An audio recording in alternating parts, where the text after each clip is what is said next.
Going to live stream. Open Zoom. Open Zoom there. Nobody look you. I've opened Zoom. Should I go there? Open Zoom. Should I open? Open the meeting. Okay. Should I start it? Start the meeting. Okay, like we're testing it, right? Okay. I've muted. No, it's the speaker you turn on there. It's the speaker. Where's that speaker?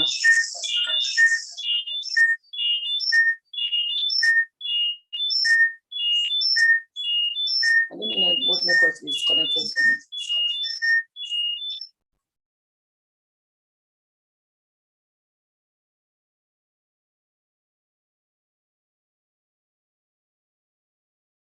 Like now, you hear me?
Hello, everybody.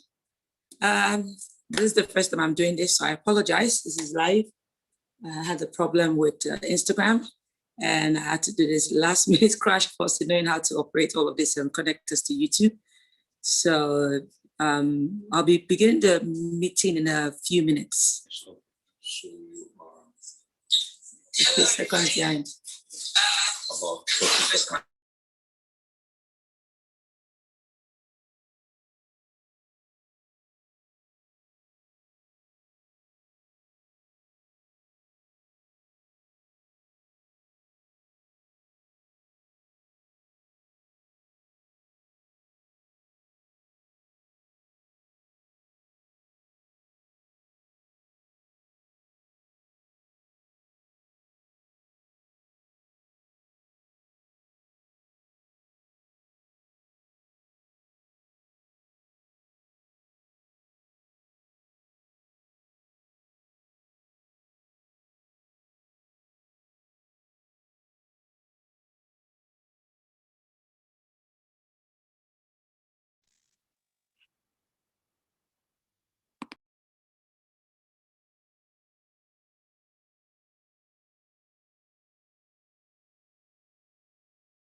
Hello, sis. Welcome.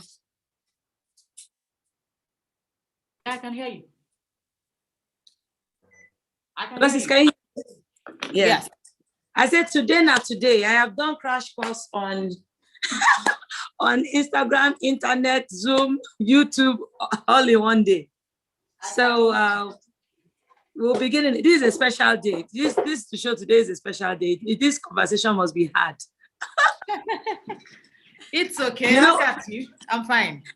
I know we'll not be able to finish this topic today, but I really, I'm going to talk to you, later, and I really want us to do something together, properly planned as an event on this topic, ma'am.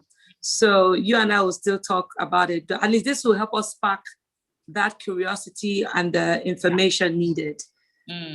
No problem. Yes. Okay, I'm going to kick it off shortly. Okay, cool. So they are trying to set up my Instagram, so at least we can still have people on Instagram watch what I'm saying here, even though they might not be able to see you because you are connected to Zoom. Yeah. Okay. Okay. Thank you. So if you see me, I look like FBI. I'm surrounded by like 3 different Things. I can imagine. Yeah, so Stevie, when you're done with this, and God bless your soul, the light tripod that is in my office, the one smaller one, I want it here because YouTube is a bit dark, just to light out here up a bit. Okay, this is amazing. This is what real life situation looks like. Solving problem. Oh my gosh. Okay.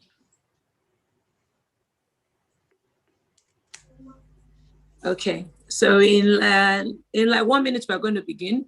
Instagram is going live as we speak. Did you check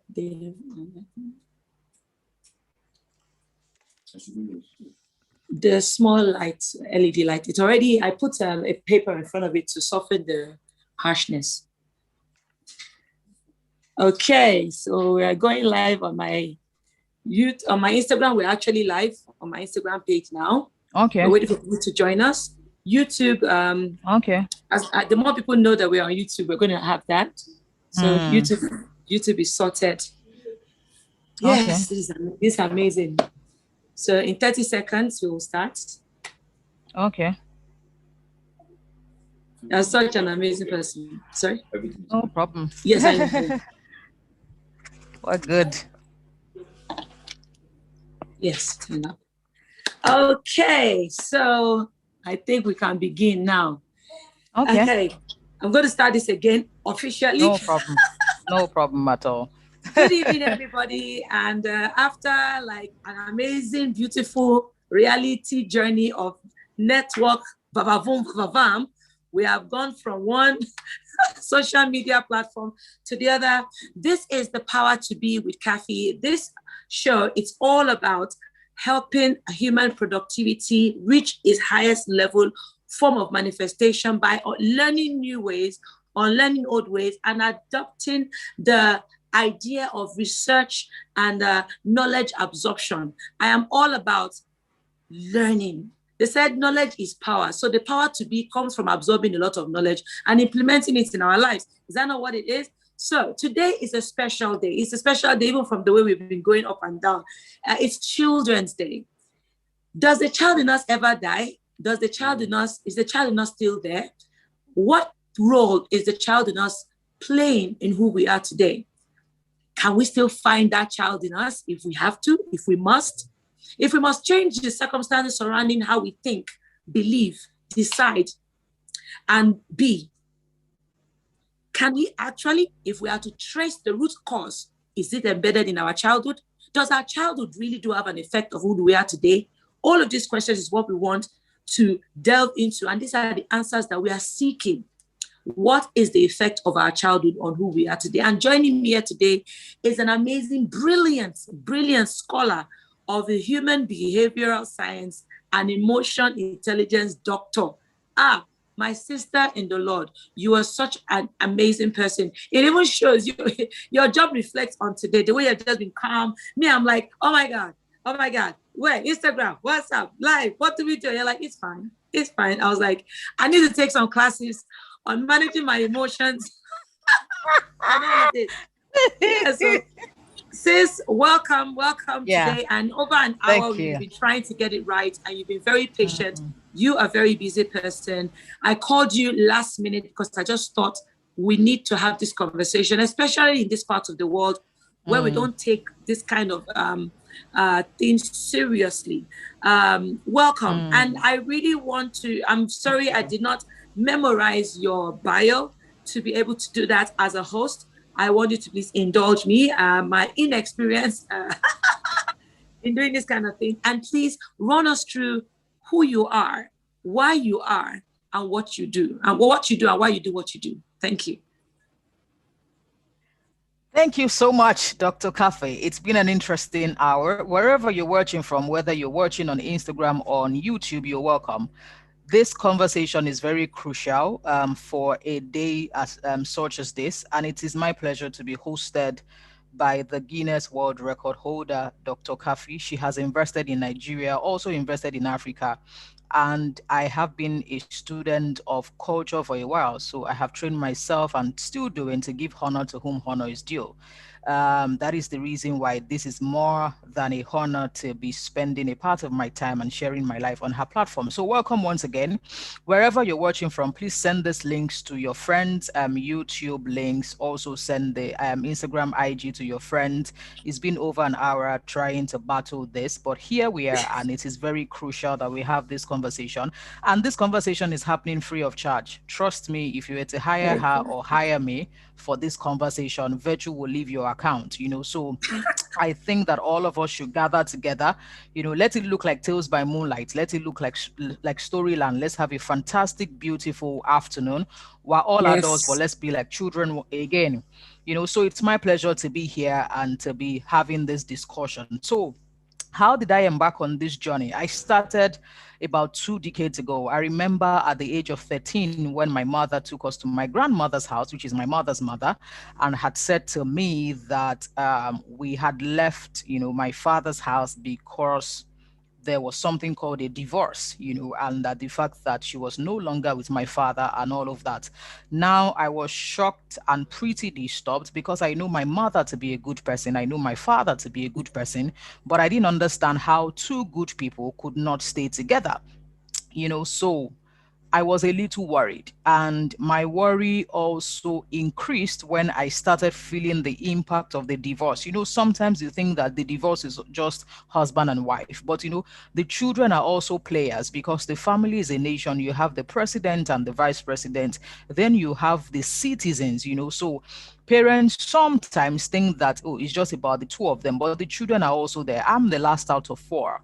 I have 3 older ones, and I saw the impact of the divorce on all of us. Personally, what it did to me was, even though I had something that looks like a father. So there was a man when I was growing up, but it was clear to me when I was transiting into teenagehood, that there was no longer that man, or the man would no longer be there. And I had different feelings about it. It showed up in different ways in my life that by the time I embarked on the journey was for me to understand what people could do to be together and what people can do not to be together and what can go wrong at the decision stage and so many other things. When I embarked on this journey, I met awesome people who were able to help fine-tune and teach. I made my errors, made my mistakes, still doing the same, but I am grateful for that journey, and that is the reason why it is crucial for us to explain today how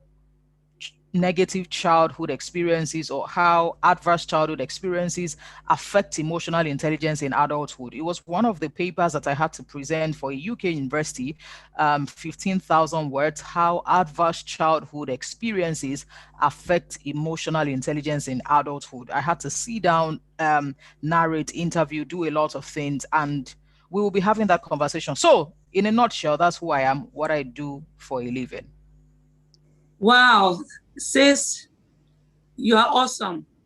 Now, it's so funny that you said that it is your childhood that drove you to this, especially the divorce. And, my book, I need to send you a copy of my book. I wrote a book and about my life, my journey, and it was so critical that the childhood phase is what actually got me to where I am today, is why I chose to always fight the norm, because there was a norm I was used to growing up. And I said, no, I don't want my life to be like this. And it actually pushed me to be on this journey where I'm using dance now as a tool of empowerment, because I understood the captivity that occurs with the way we're being raised.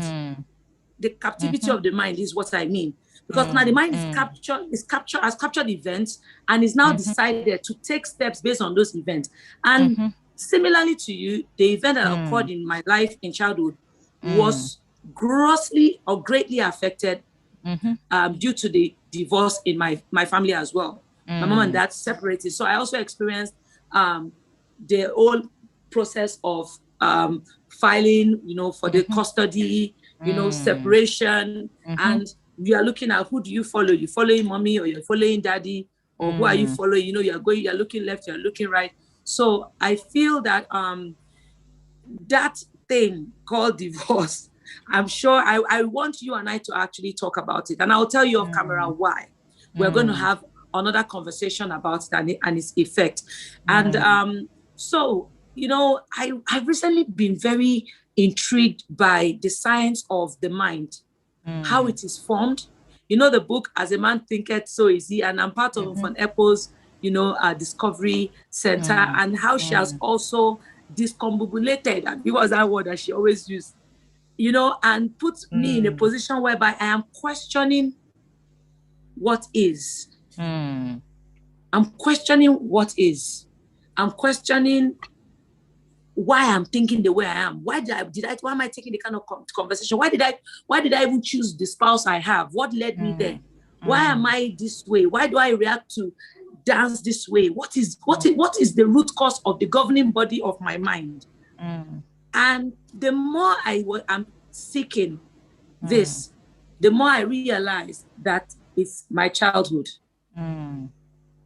It's my childhood. And I'm like, what about my childhood? What about my childhood? Then I started digging deeper, sis. And in discovering all of this, I've gone to different conference, nothing I know, I never read this. And I realized that between the ages of 0 to 6, there are major occurrences that happens as a child that we experience that actually affects what we are today. If you are a shy person today, something in your childhood has led you to that. If you are temperamental or you cannot take, there is something that occurred. Not all of us probably had tragedy, or all of us have traumas that are, oh my God, how come a child had this? But every single sequence of events that occurs has a major effect on who we are today. And that is the area, sis, that I want you to touch upon. If I am an angry person, or I'm somebody that I am very cautious about, I'm very temperamental, what cases have you seen? Or what traces? How do we trace that to what happened to us in childhood? Okay, so let me explain childhood. But before I do that, is my light clear enough for you? If we can have a little light, it's like almost flickering. For some moments it's very bright, some moments it's dark. Oh, okay. Just give me a second.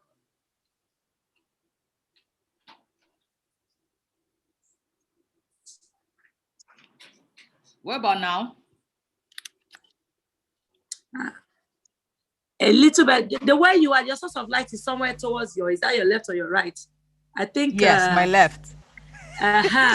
So I can see it. So if you go close to that part a bit, I think that is going to help us. So let's see.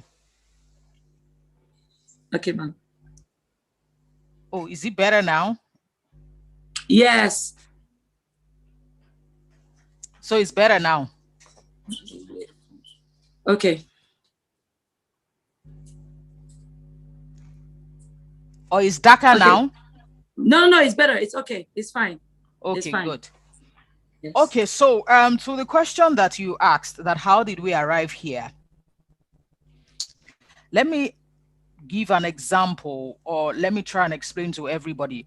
So this is what happens when a baby is born. Usually when a baby is born, all of us show up in the world like a blank slate.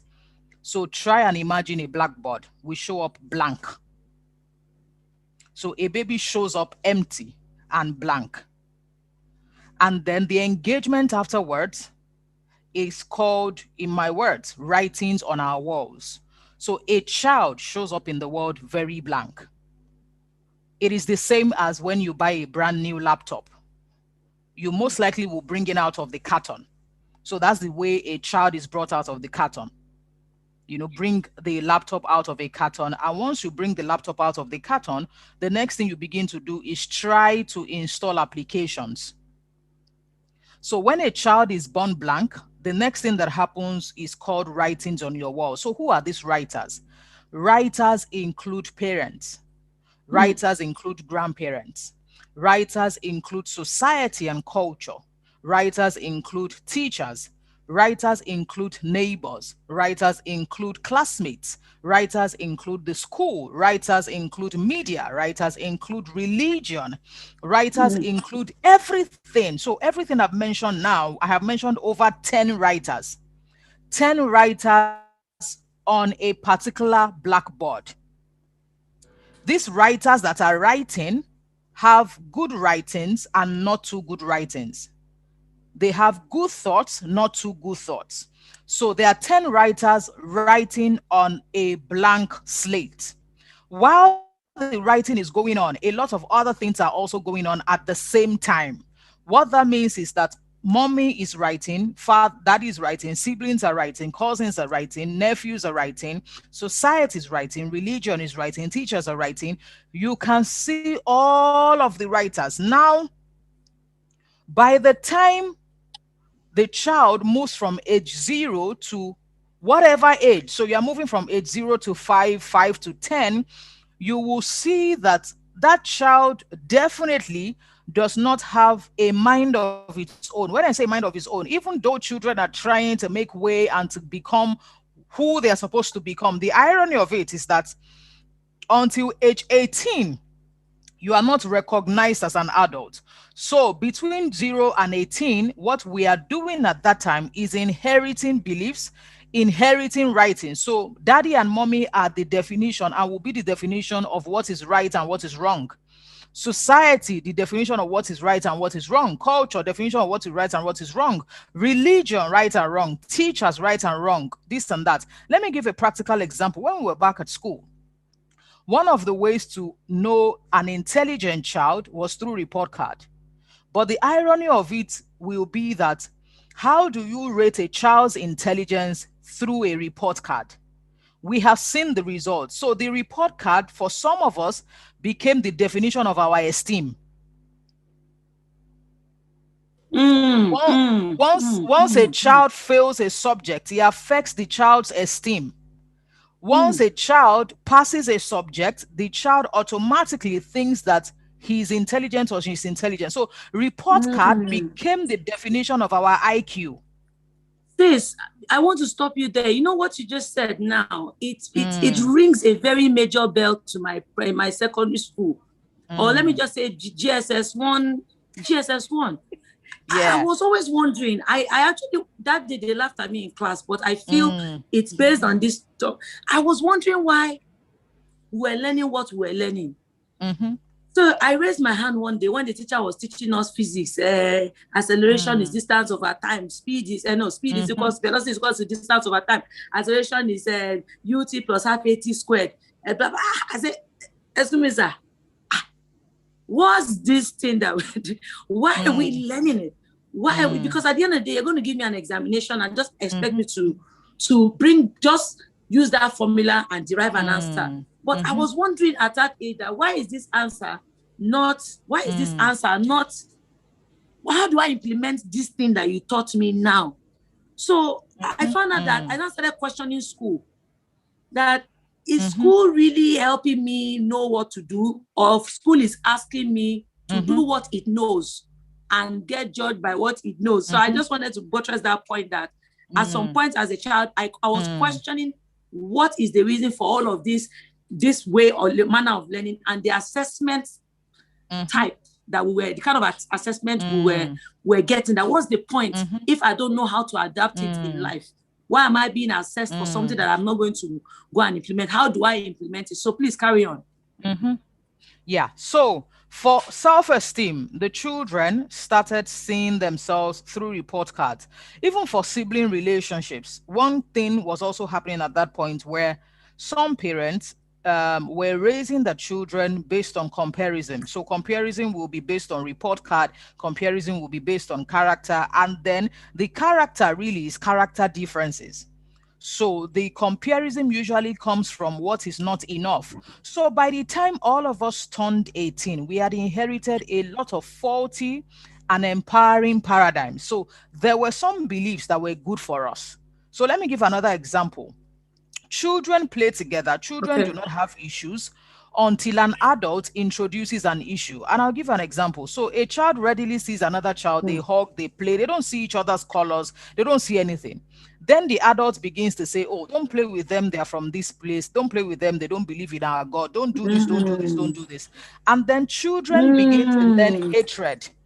They begin to learn hatred. They begin to learn resentment. They begin to learn how not to be human anymore.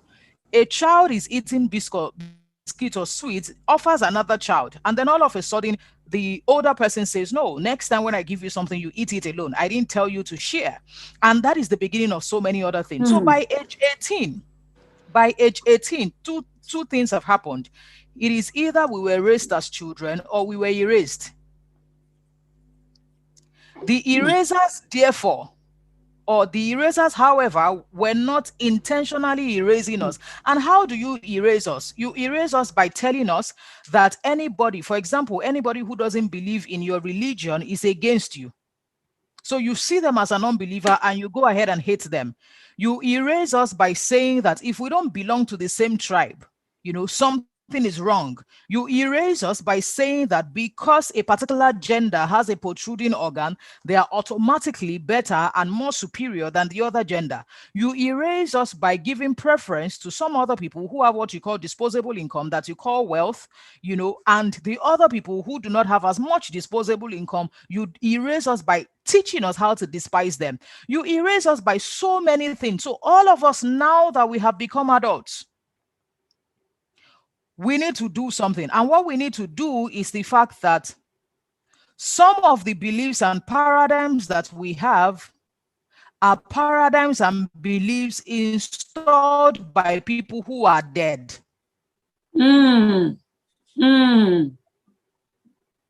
So the irony is that as we are like this, the irony is that but the bad part is that we're not living our lives at all. The bad part may be that our lives are an extension of an ancestor's life. So an ancestor is already dead and buried. But here we are still perpetrating the same thing. So let's look at Nigeria, for example. Nigeria has all the ingredients of being a great nation. But let's look at an average Nigerian. An average Nigerian is a good person. That's my perspective. I think an average Nigerian is good. Yes, I think an average Nigerian as well. Yes, I think an average Nigerian is good. I think an average Nigerian is kind. But here is something that I know about an average Nigerian. An average Nigerian has also been taught to be aggressive. An average Nigerian has also been taught to be opportunistic. We are naturally aggressive, we are naturally opportunistic. If you do not fall in that category, you are a unique person. And let me tell you the reason why we are aggressive and opportunistic. Because our culture was entrenched in intimidation, oppression, and threat. So when you want I agree something, to that. I agree. When you want something from an average Nigerian, if you don't threaten them, they don't take you seriously. That's the reason why the statement, "Do you know who I am?" makes a lot of sense here. True. Walk into a bank and be a normal person. Just walk into a bank, put on a polo shirt and slippers. There's a way they may treat you if you are not careful. But get into a bank and show up in a Ferrari or Bentley, you are automatically respected. They don't want to know whether you're an armed robber or a murderer, assassin, or whoever you are. You're automatically respected. So all of us, now that it is Children's Day, all the adults, we need to sit down together and ask ourselves a question. How did we get here? And where are we going from here? Because those two questions are very key. If we do not ask ourselves those two questions, what will happen is the fact that we will raise children after our kind. The same way we were erased, we will also erase children. It is already Children's Day, and we can see what is going on. The last gentleman that did something in the country, the information is that he's 20. And the information also is that he started at the age of 14. So you can begin to see that beyond just having children, which is good, very early. we also need to be available to raise them.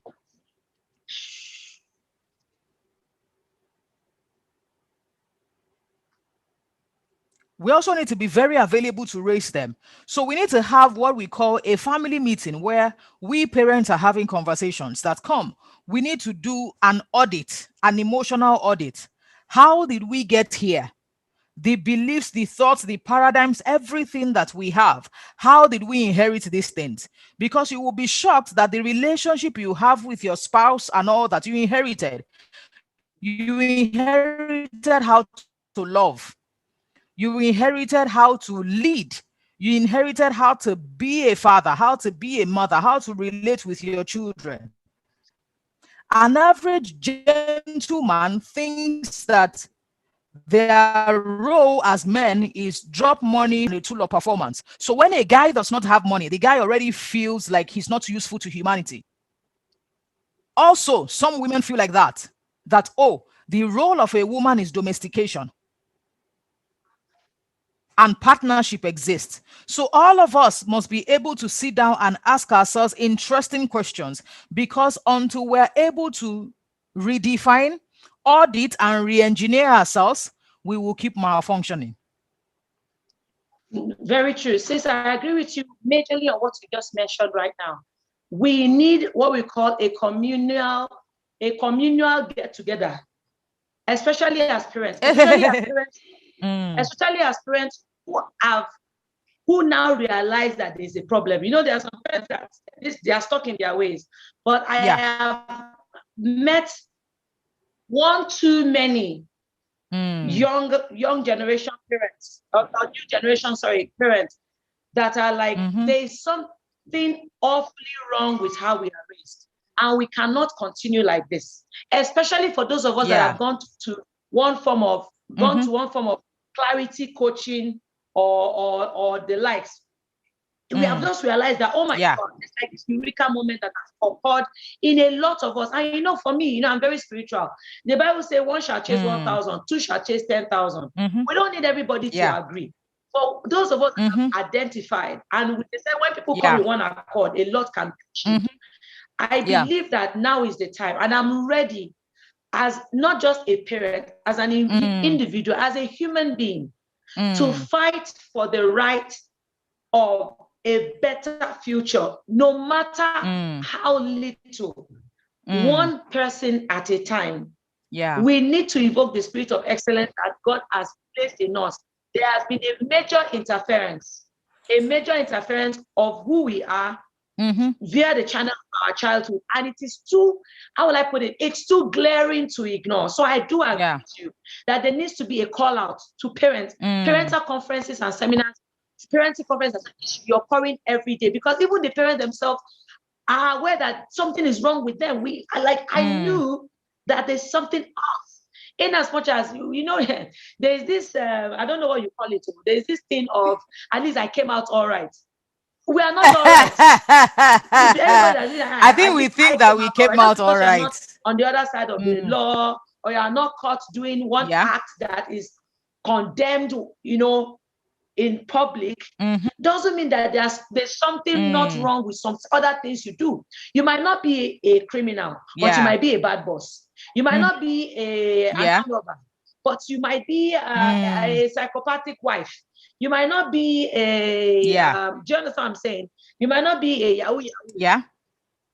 You understand? You understand? I don't know if that makes sense to you. Yes. Yes, because we all think we came out all right. Why? Because we have gone to pursue things that is validated by the general public as you are successful.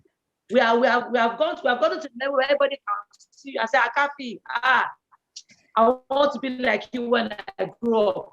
So we have leaned on the little successes that is actually part of the equation and outcome of what we were. But because we fought towards the thing that has been imbibed in us for us to go and pursue.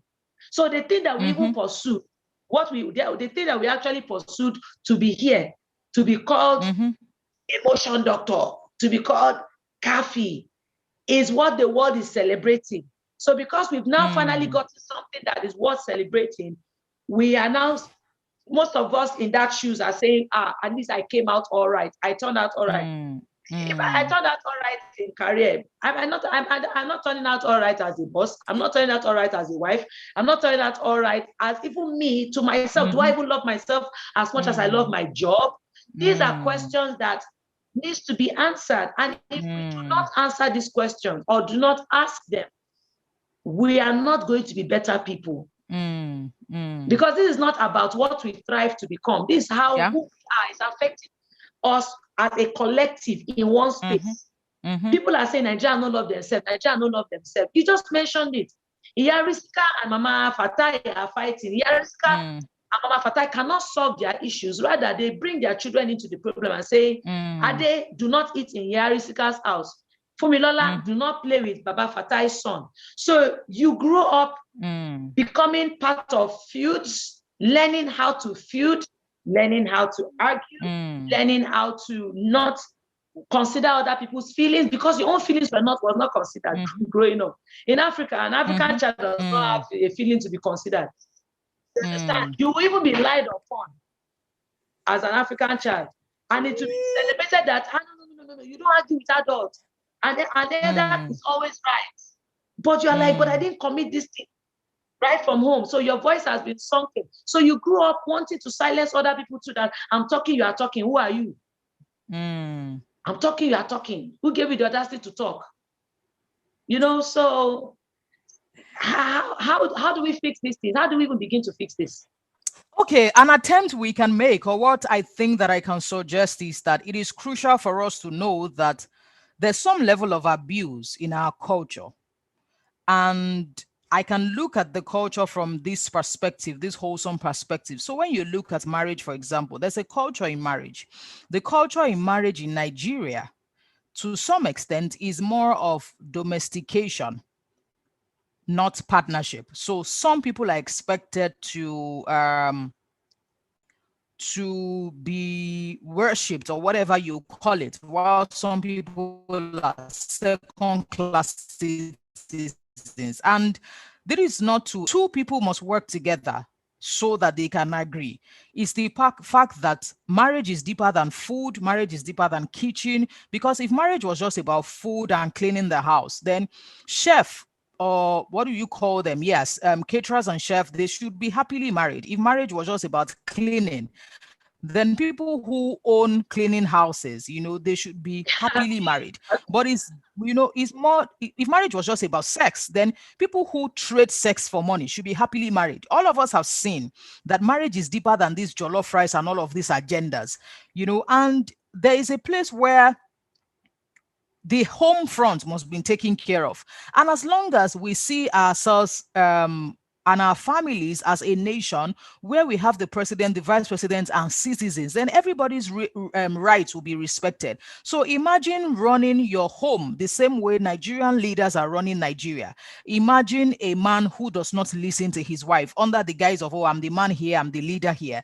Imagine children also who do not respect their parents, or parents who do not respect their children. The same way Nigeria is, our leaders do not respect us, and to some extent also we don't send them, basically because it is what they give you that you give back to them. So if we had leaders treating us as human beings, and a natural Nigerian is very submissive, a natural Nigerian will respect and defer and worship whatever we have to do. So where do we go from here? We need to begin to have conversations amongst the parent level and also with our children. We need to understand that we must have a family constitution. And before the constitution, I think that couples should have engagement and conversations with themselves. But sometimes also we didn't make the right choices. So for you to even communicate and have conversations, that means that you made the right choice with the person that you got married, like in choosing the person you got married to. But if you cannot have the conversation based on a whole lot of other things, then you probably also made an error in your choice. And nobody is to blame here, because if you knew better, you would have done better. So this is where we are. But we cannot replicate and we cannot raise children after us, because sometimes we are parenting from a place of trauma. We are parenting from a place of depression. We are parenting from a place of pain. Some of us shout, some of us snap, some of us scream, we transfer aggression. We are good people. We intend to raise good children, but somewhere along the line, we are frustrated, we're tired, we're depressed, we're angry, all of those things. So therapy is crucial.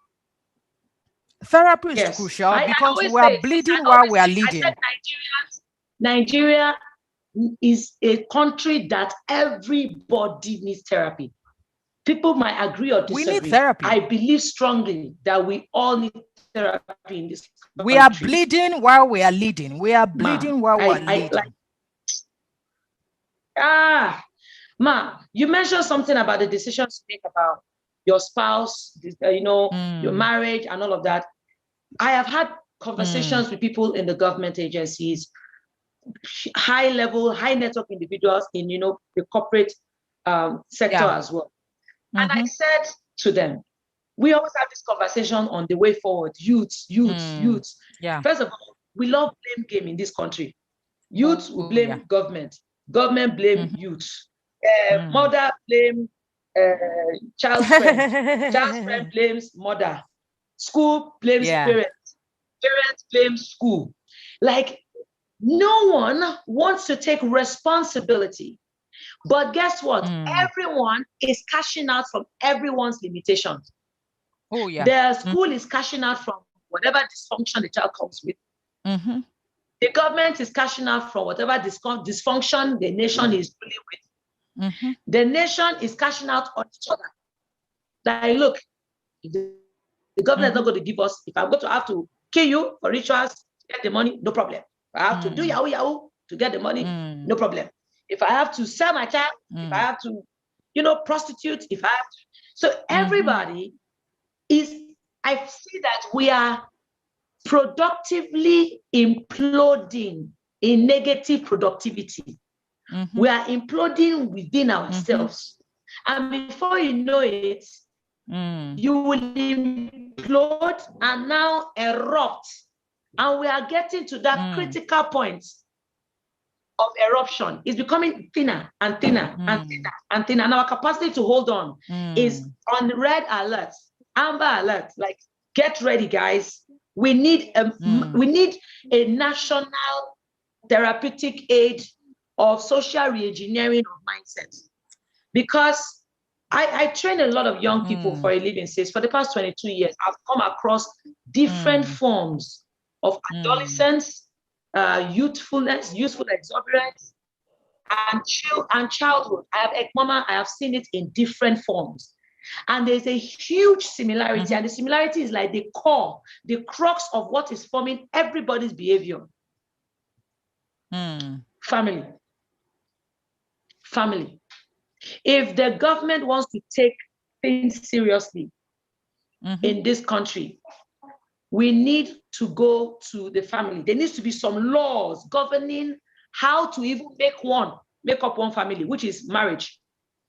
I believe that the way we are stopped and searched and checked for our driver's license, which is just a certificate for driving a lifeless vehicle, is taken with much more passion than the certificate that is joining two lives together that are going to groom the next human being you are meeting in the society.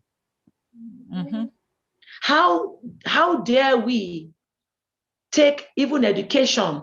Look at what we go through. Since before you got your PhD, I can imagine what the assessment. In fact, there are some certifications you have now. That every year you need to do exam again to recertify. Like me for my fitness and wellness therapy and all the certificates I have as a fitness and wellness coach. Every 2 years I have to take the exam because they need to evaluate to be sure that I still know what I'm supposed to know. Or they have added more information about the human body that I need to update myself with. This method, this structure does not occur for family. It does not occur for family. Before you're even licensed to say, Mommy and Daddy, this person I want to marry, they're supposed to separate both of you and take you guys into the inner chamber of mind assessment and psychological boom, boom, bang, bang test first to be sure that you guys are you serious at all. You take marriage about romantic. Media will play the role too. Me, I'm a helpless romantic. I just found out the amount of abuse I went through as a child that has made me dependent on a opposite sex companionship to validate the idea of love, that I can be loved. So imagine me choosing my partner because I believe that somebody is supposed to love me. Somebody is supposed to love me. You understand what I'm saying? Because we have been groomed to believe that, because you grow up being beaten, being scolded, a lot of disruption, which ends up being, which creates a result of you need approval. You need an external approval of self. You need an external, you need an approval from mommy to say your mother, because you are wondering, when are you your mother? You need an approval from daddy to say, I am proud of you, because you're looking for, because you don't get that accolade unless something is exchanged. Nobody, as you're growing up, hardly are you appreciated as a child of who you are. Rather, it's as a result of what you've done to earn that accolade. So we have consistently needed human validation. We have been groomed to need human validation. So when you grow up and you find out people are doing a lot of things to gain followers or to gain acceptance or go out of their way, naked, do anything to gain, or me, I'm a people pleaser. I please people to the detriment of my own peace. You understand? So I am going to start this movement, and since I'm not going to leave you, me and you, we're going to be in this in the corridor of power that we have. With my voice and with my influence, we're going to start something up to help. We need help. But if you are to break the help we need into phases, what will you suggest should occur? Because I know for you to have gone this far and spent so much money and time, devoting your life towards the understanding of the root cause, you must have also looked at Nigeria or looked at your immediate environment and said to yourself, if I can put A, B, C, D together and things can occur in this sequence, we might start affecting the picture.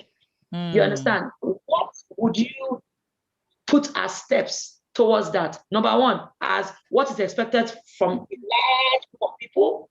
Then number two, what you can actually guide us through as individual. Like me, I'm a parent now. If you want to talk to me as a parent, what steps would you say I should take? So I want you to look at it from those two perspectives, communally, individually. What steps should we take? Okay, so there are two things. I'll first of all look at the government. There are major things that we need to include in the curriculum. I think that the present academic curriculum needs to be updated.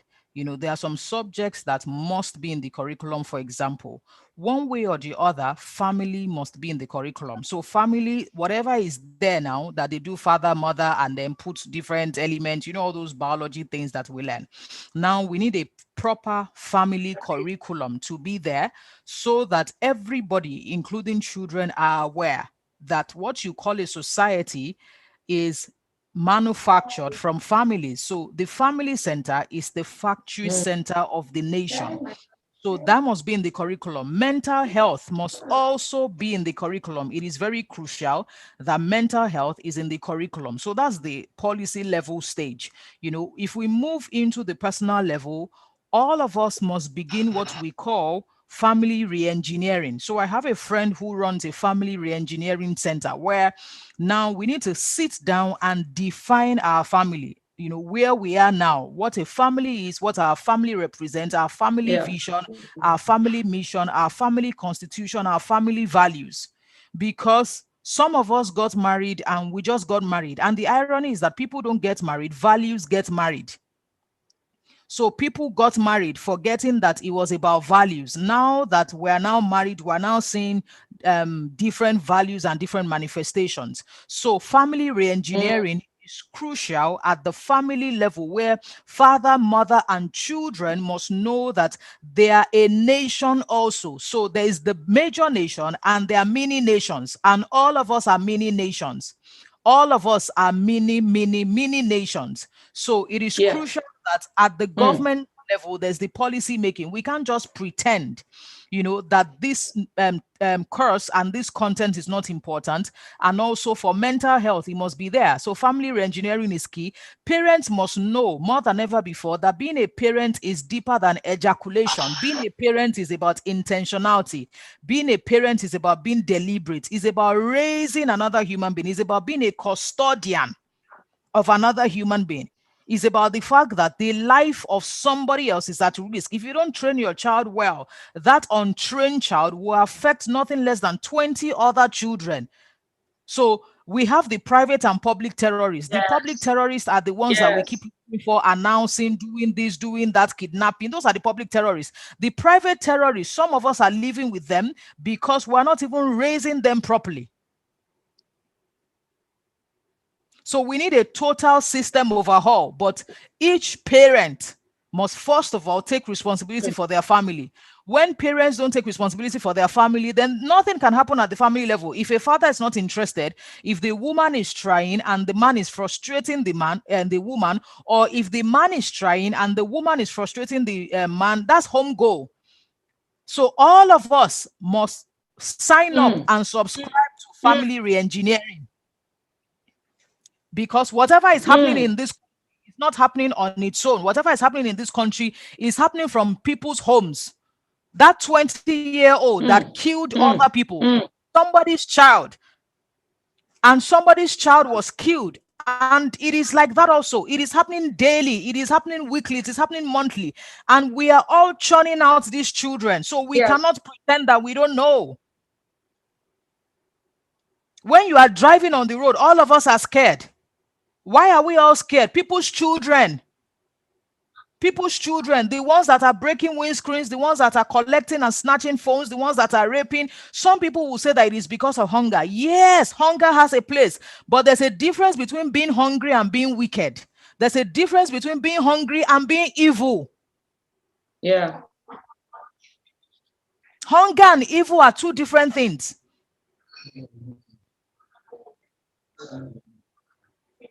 So in Nigeria here, I have sold ice water before. I have sold stick meat before. That was hunger. But I didn't stab anybody. Yes. I didn't kill anybody. That is evil. Why did I not do those things? Because I know that it is hunger and it is money I'm looking for. Not that I want to kill somebody else to have the money. And evil.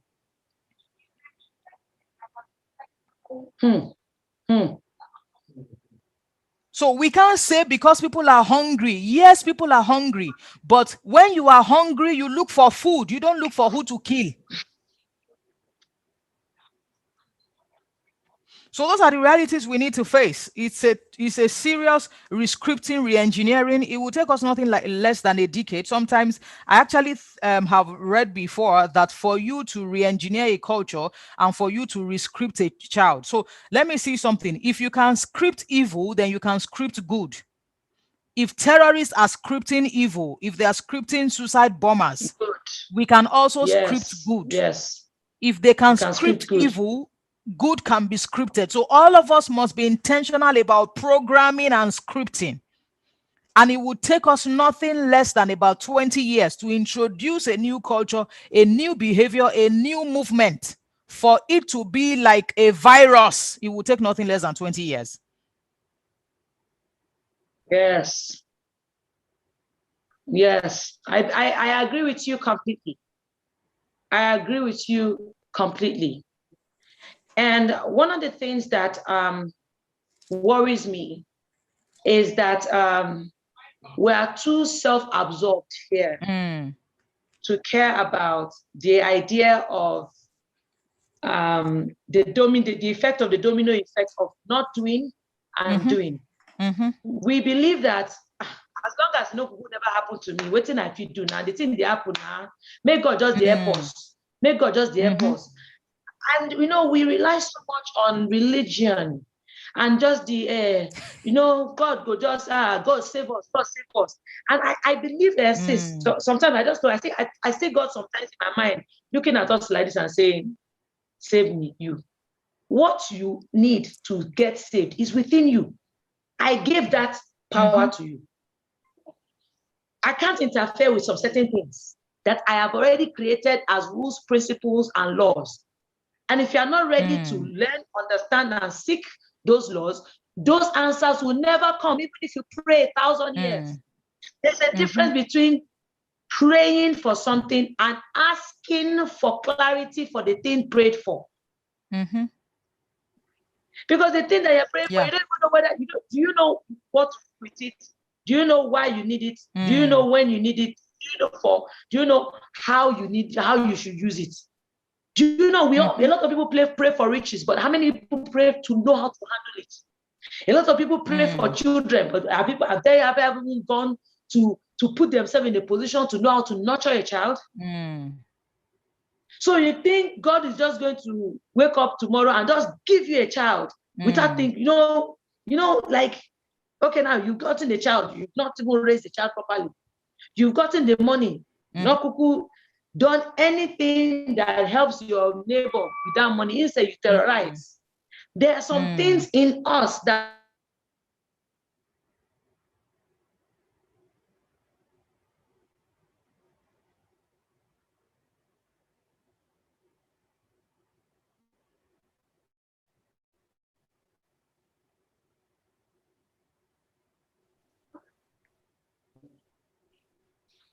Hello, sis, can you hear me? My network went out. So I agree with you, and I don't want to take too much of your time because this is something that I want to really discuss with you offline to kick off something, no matter how small. And I have seen a lot of parents that want this help, and I'm ready to pay for it. That's a lot of people will say, some of this program you're just doing it because you want to come and sell one program or you want to come and sell one course. Me, I don't have any course I'm selling right now. Neither did I call emotions doctor to come and sell the course or a program. But if we can spend 8 years, how many years do we use in our educational system? 6 years in primary, 6 years in secondary, 4 years in university plus strike, 6, 12, 4, 16 plus strike, 3 years or 2 years, 18 years. And we spent money to achieve all of that, to validate our self-worth as a human being. I think when it now comes to the time when you really realize that you need to actually know your self-worth, I don't think it is something that you will say you don't want to spend for. Because right now we need to start preaching the importance of getting schooled for life, for the mind. We need mind schooling. We need mind schooling. We need life schooling. This country cannot be better if we don't start changing mindsets, one mind at a time. And I am devoted to that in everything I do. My business is devoted to that. It is still a business, but it's still devoted towards change, towards evoking change. Says, where do we need information on how to get services, your services, how to reach you. I am going to contact you because I feel that there are a lot of things that we need to do together. Both from an agenda of doing something for the world, but also personally as a person. I believe that I cannot give what I have. And if I want to embark on this journey that I'm on already, towards wanting to be a better person first, because we are very always quick to want to let's help people do better. No, I want to be a better person first. On my journey of being a better person, then I can do better with the next person, my neighbor, my children. I can do better with my society because I now know who I am. I have become the best version of me. And in becoming the best version of me, I can become a good version for those that will absorb my likes. That is, those that will encounter who I am. So I'll definitely be contacting you if nobody contacts you. Be doing that we need all of that because you spent years, 20-something years, knowing what I thought, and I am on a journey of becoming a life coach, a behavioral coach, using dance therapy, using the creative side of humanity to improve productivity, because where we can find solace, a place of rest, a place of comfort, a place where we feel powerful, that is the area where we can actually start introducing the doses of change. You understand? So one question I want to ask, how effective can one use the tool of human creativity to actually effect change for emotional intelligence and being a better person? How do you think what role do you think human creativity plays? Okay, so creativity, I think it also depends on the flavor of creativity. So for example, I had and I spent 4 years in brand school. And one of the goals that I have this year is to learn how to paint, art therapy. So the essence of the art therapy for me is to be able to use art to help people heal. And then also I am using music in that space. So I think that whatever gives you the highest level of expression, whatever gives you the highest level of experience of yourself, whatever makes you feel high, meaning makes you feel or experience the highest level of yourself, is that particular place where you can get people through. So I love to speak. But instead of just speaking, I then start to write. So people think that I love to write. Not really true. I speak and then they transcribe me and then it becomes a document. So you hear my voice, you can read my words also in my book. You can also see me when I'm singing and then you can see me when I'm painting. So now I'm also learning how to play the piano. So this is me in my different flavors. I also swim. So I do water therapy for people also. So if you're interested in water therapy, is something I also do. So it's my flavor of expression. It is me showing up in ways that people can understand, because people don't relate with the world directly. They relate with the world through the five senses. So it's me showing up for people who love sight in things that they can see, people who are auditory in things they can hear, people who are feelers or kinesthetic in things they can feel, people who love different things. So we are speaking different languages, but it is the same thing. So when you come for our emotional intelligence course, for example, part of what I do is humor. I use humor a lot to teach. I use stories a lot to teach. I use videos to teach. So people connect. I use slangs to teach. So if you come from my class, you understand what it is what system 1 and system 2 means. You know what it is to be a hoodlum. There are some slangs that we have that makes it look like, oh, it's a community, it's a tribe. But as that is going on, we are all healing. I say words like unsubscribe from system 1, stop being you are no longer you are now a retired nuisance. People gel, it is sticky, they love those slangs, and every time they hear it, they remember. Somebody saw me today and said, oh, something was about to happen to me. I asked myself a question, that if it was Edie, what would Edie do? And I said, I owe you lunch. That's my guy, I owe you lunch. That's the feeling that all of us are growing at the same time. And as we're growing, yes, we're making mistakes, but we're also realizing the mistakes and we're healing as we go on, because every childhood damage is a lifetime damage.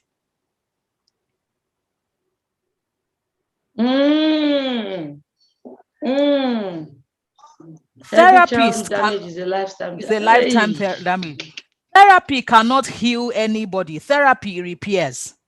Therapy does not heal. Therapy repairs. So a therapist is only a repairer. A therapist is a mechanic. We can't restore.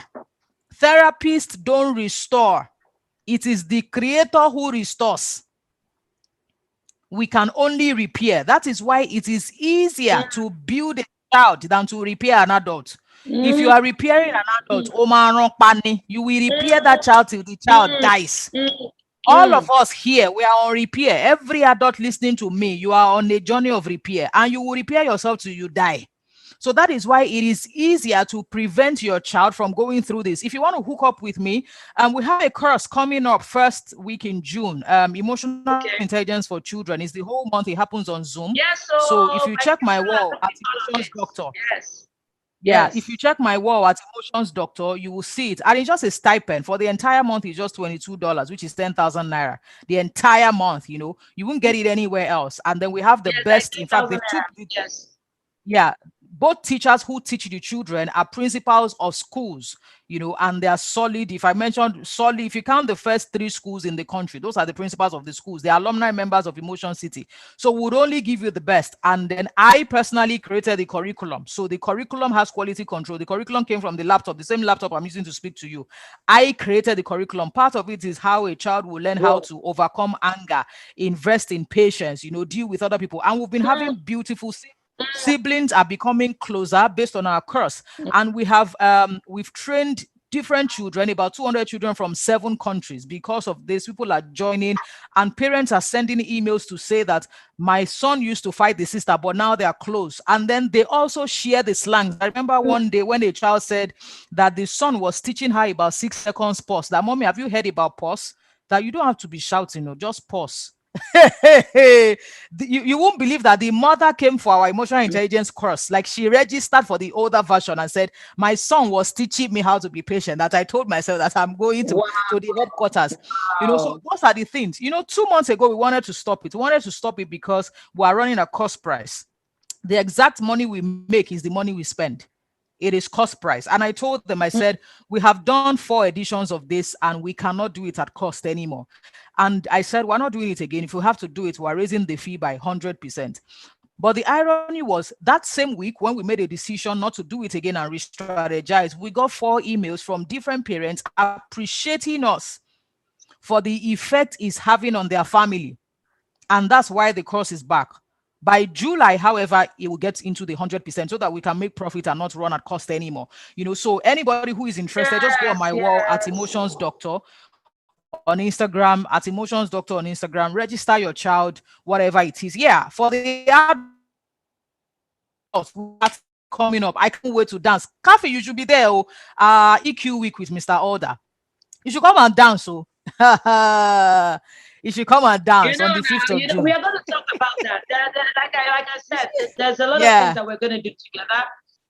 I'm very, right now, I created a Telegram group during the era when there was this thing that went viral about some young girls that,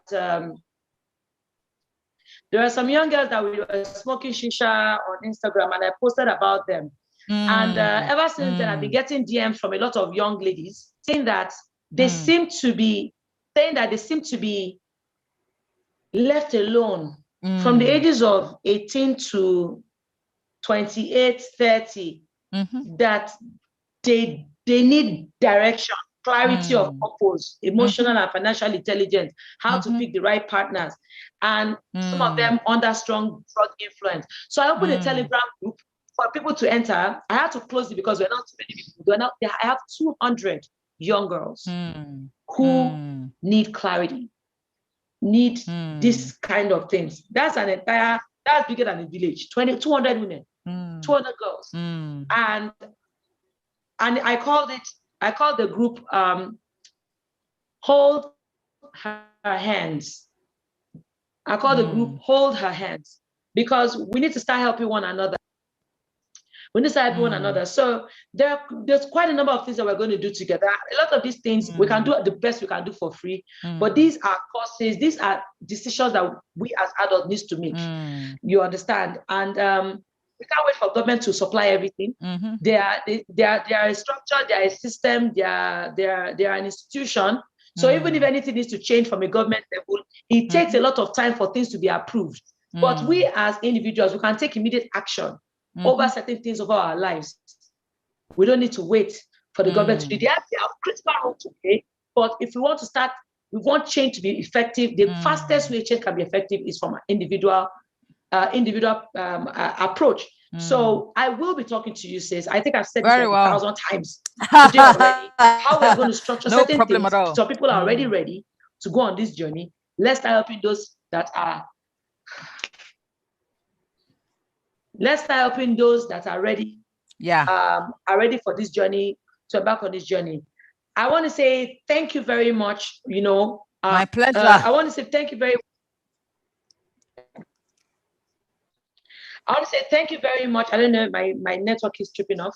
I want to say thank you very much for this opportunity to speak with you and the honor that you've given me. I don't take it for granted at all, but I know that we're onto something.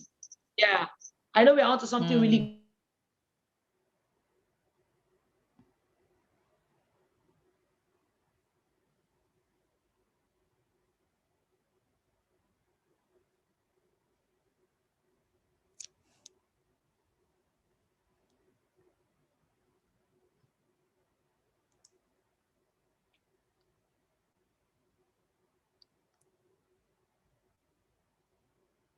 I've been on mute. I didn't know. I don't know I was on mute.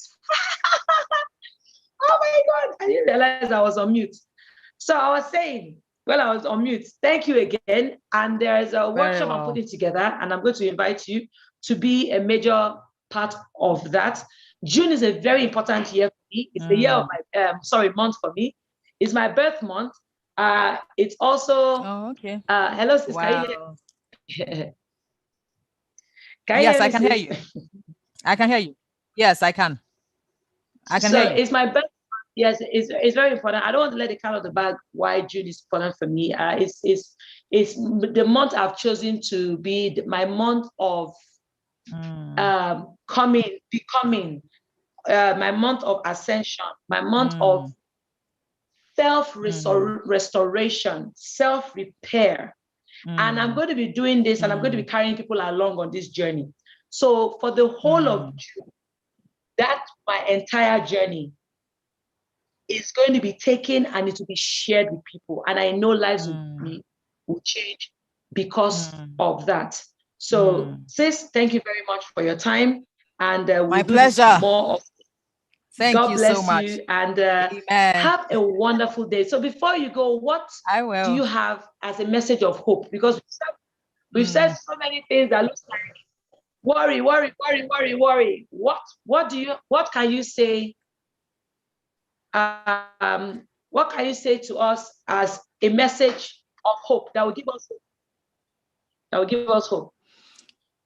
Okay, so what I can say is that if you're looking for any level of motivation or encouragement, then I can categorically tell you that I'm one. I remember telling somebody that I lived in Mushin till 2018, and that means that I was there for 18 years. So if you're looking for any level of motivation or any level of encouragement, then if I can fix my life and if I can heal and still be healing, then everybody has the capacity to. And I know that Nigeria is a handful. To be fair, the world is a handful at this point, but it is our responsibility to make it and place a demand on our lives and make the best out of it in one way or the other. So as long as you are alive, you're breathing and you can hear me, then there's hope. What that means is that the hope is not just for you to feel encouraged. It's the fact that you are closer to the breakthrough than you started, and the more that you break into it, the more that finally it will work. So if your life is going to work, you got to make it work. We are making our lives work. We want you to also make your life work, and it will surely work. So it's been my pleasure sharing my life with you this evening. I would be on your radar again once Dr. Kaffy lets us know what's going on. So thank you guys. I'm back in. Yo. Yes. Thank you. You're welcome. Today, my network has been a blessing in disguise. It is well. We got it. Thank you very much. We are going to be doing this. Emotion Doctor and I are going to be on something big, and I'm saying that publicly, even though she has not said, she doesn't even know what I'm dragging her into. But she ain't going nowhere. Yes, wherever I go, she'll go with me, because this thing that we have started, we're on this business together of information together. We're going to make it happen. I love you, sis. I've been watching you. I love you too. Thank you. Thank you. See me, I'm hugging you from the screen. Thank you. Thank you. I'll hug you back. I'm hugging you back. Thank you. Thank you. All right. Take care. Everybody, thank you so much. And sorry for all the technical inconvenience. And this is going to continue the month of June. Stay tuned on my YouTube live. It's going to be a month where I will be on this journey. This journey I started since, but it's in this June that you get to share it better. Let me just put it that way, because I think it's important for us to know that this must happen. Change is evident. Whether we do anything, something or not, something will happen because we didn't do anything, and something will happen because we did something. So it's better to do something than do nothing. It is much better. God bless you, and I pray that I pray for a better you, and I pray that you continue to absorb the positive power to be. Take care.